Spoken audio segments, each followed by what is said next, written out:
Good morning बच्चों, कैसे हो आप सब। मुझे उम्मीद है कि आप सब भी अपने घरों में सुरक्षित होंगे। आज हम लोग पढ़ेंगे कविता, जिस कविता का नाम है उदय हुआ सूरज पूरब से।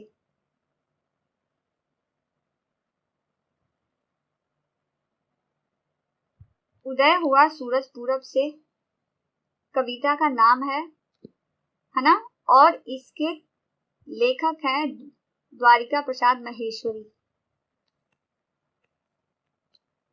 जिन्होंने इस कविता को लिखा है और अपनी इस कविता के द्वारा अपनी बातों को व्यक्त करने की कोशिश की है।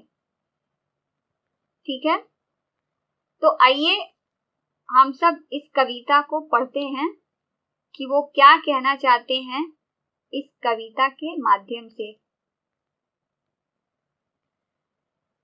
पहले हम लोग पूरा कविता पढ़ लेते हैं, ठीक है। उसके बाद मैं आप लोगों को इसका सारांश बता दूंगी। उदय हुआ सूरज पूरब से, आसमान में छाई लाली। उदय हुआ सूरज पूरब से, आसमान में छाई लाली।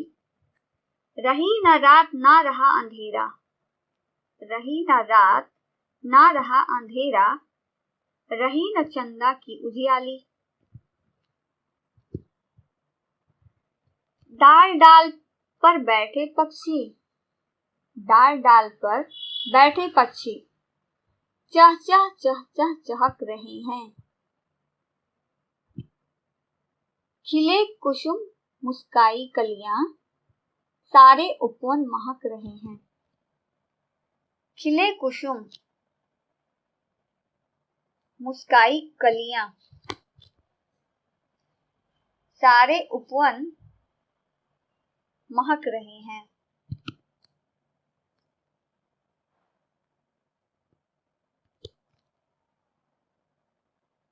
कवि बता रहे हैं।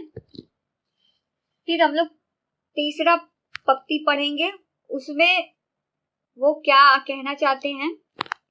हवा बह रही धीमी धीमी, हवा बह रही धीमी धीमी, शीतल मंद और सुखदाई, शीतल मंद और सुखदाई।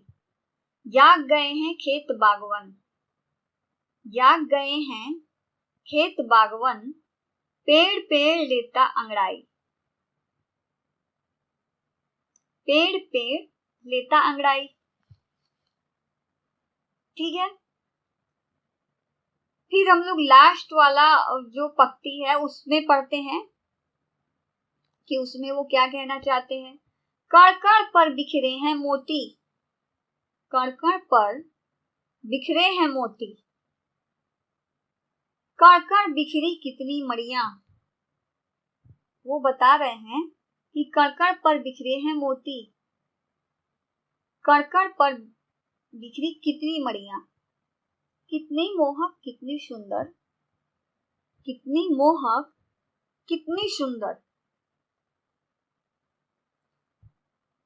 सुखद सुहानी है ये घड़ियां, सुखद सुहानी है ये घड़ियां। ठीक है, तो आइए हम लोग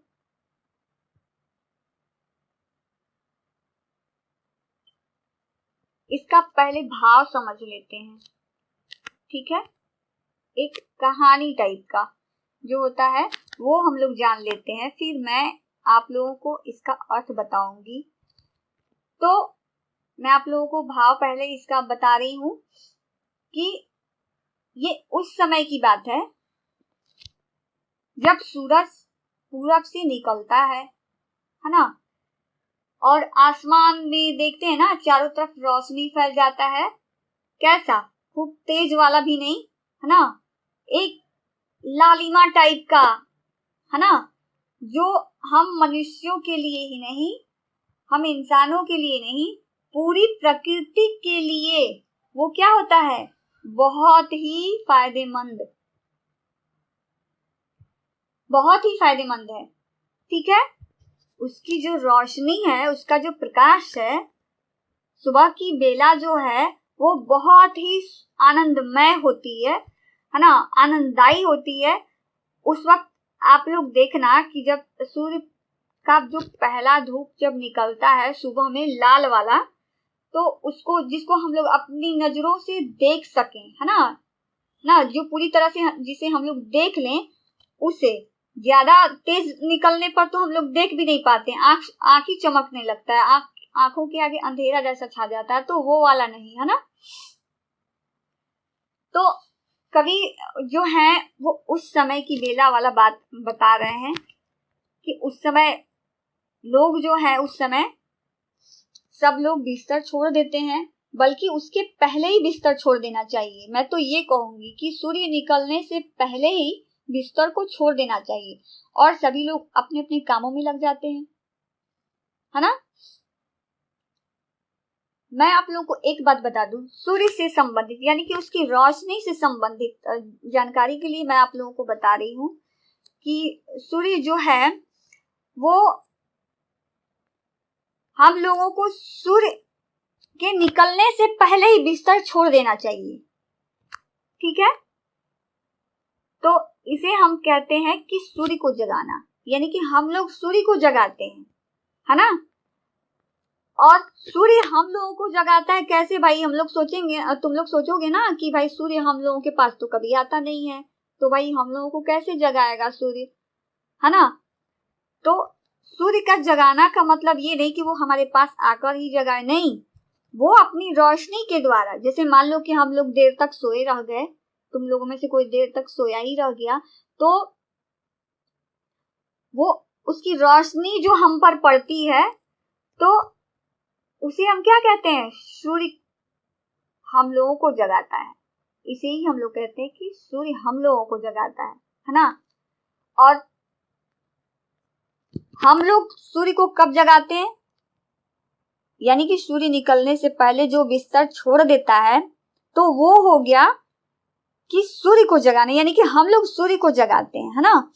ये रोशनी से संबंधित मैं आपको ये बात बता रही हूँ समझने के लिए, ठीक है। तो उस समय की बात है, उस समय का जो होता है अनोखा, बहुत मनोरम सुंदर प्रकृति की देन है। सभी लोग अपने अपने कामों में लग जाते हैं, कृषि अपने खेतों की तरफ चल पड़ते हैं। ठीक है, माताएं जो हैं वो उठकर अपने कामकाज में जुट जाती है, अपने परिवार के लिए नाश्ता बनाने में लग जाती है ना। कुछ लोग सुबह में टहलने के लिए निकल जाते हैं, है ना। मजदूर अपने खेतों पे चल पड़ते हैं, है ना। तो ये सब क्या है, उस समय की बात है, यानी कि सूर्य निकलने होता है ना, कि सूर्य निकलने के बाद क्या क्या होता है, तो ये सब सूर्य निकलने के बाद ही होता है। ठीक है, तो चलो छोड़ो, मैं आप लोगों के ऊपर ही एक एग्जाम्पल देती हूँ। ठीक है, जैसे मान लो कि आप रोज जो काम करते हो उसे हम क्या बोलते हैं, दिनचर्या बोलते हैं, है ना। दिनचर्या बोलते हैं जो आप सुबह, जैसे कि आप बिस्तर से उठे, अपने काम में लग गए, है ना, शौच गए, शौच से निपटने के बाद से फिर आप ब्रश किए, है ना, स्नान किए, उसके बाद से फिर नाश्ता किए, है ना। उसके पहले स्नान करने के बाद प्रभु का स्मरण किए, है ना, उनको याद किए, फिर नाश्ता किए। तो ये सब हमारा क्या है, नित्य कर्म है, यानी कि सूर्य निकलने के बाद ही हम ये सब काम करते हैं, है ना। तो उस समय की ये बात कवि प्रकट किए हैं इस कविता के माध्यम से, है ना। पेड़ पौधे भी खिल उठते हैं खुशी से, पक्षी जो है वो अपने सुरों में गूंजने लगती है, सुने हो ना, अपने स्वरों में गूंजने लगती है। जैसे कोयल को आजकल तो मौसम भी है, आमों के पेड़ पर कोयल कूकती रहती है ना। तो ये सब क्या है, सूर्य निकलने के बाद ही तो होता है ना। माँ बाप जो है वो अपने ये सब काम घर का काम से निपटने के बाद अपने दफ्तर को चले जाते हैं। तो ये सब हमारा क्या है, दिनचर्या है जो हम अपने जीवन में करते हैं, है ना।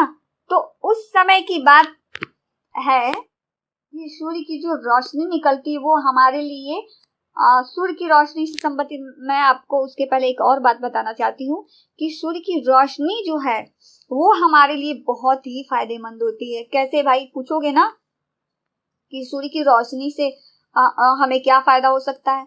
तो सूर्य की रोशनी जो है वो हमारे लिए एक विटामिन का काम करता है ना, जिसे हम कहते हैं क्या, विटामिन डी, जो हमें सूर्य की रोशनी से मिलती है ना, सूर्य की रोशनी से मिलती है। कौन, सुबह वाली, है ना। अब ये नहीं कि दोपहर में जाकर के धूप में खड़े हो गए क्या तो हम विटामिन डी का स्रोत अपने ऊपर अर्जित कर रहे हैं, नहीं, है ना। वो वाली धूप नहीं, वो तो सेहत और डाउन कर देता है, ठीक है। तो सुबह की धूप की मैं बात कर रही हूँ, और कभी भी सुबह की जो रोशनी है, सुबह की जो किरण है, उसी के बारे में कहना चाहते हैं। वो उस समय की रोशनी जो होती है वो हमारे लिए नहीं बल्कि पूरी प्रकृति के लिए, है ना। प्रकृति मतलब क्या, प्रकृति का मतलब क्या समझते हो। प्रकृति का मतलब होता है कि जो भगवान के द्वारा बनाया गया है ना। ये दुनिया तो भगवान ही का बनाया हुआ है। पेड़ पौधे ये सब हम लोग तो नहीं ना बनाते हैं, पेड़ तो हम लोग नहीं ना बनाते हैं। तो वही बात है, तो ये सब क्या है, प्रकृति की देन है ना। और कृत्रिम यानी कि जो हम इंसानों का बनाया हुआ होता है उसे हम लोग कृत्रिम कहते हैं। मैं समझने के लिए ये बात बता रही हूँ, है ना।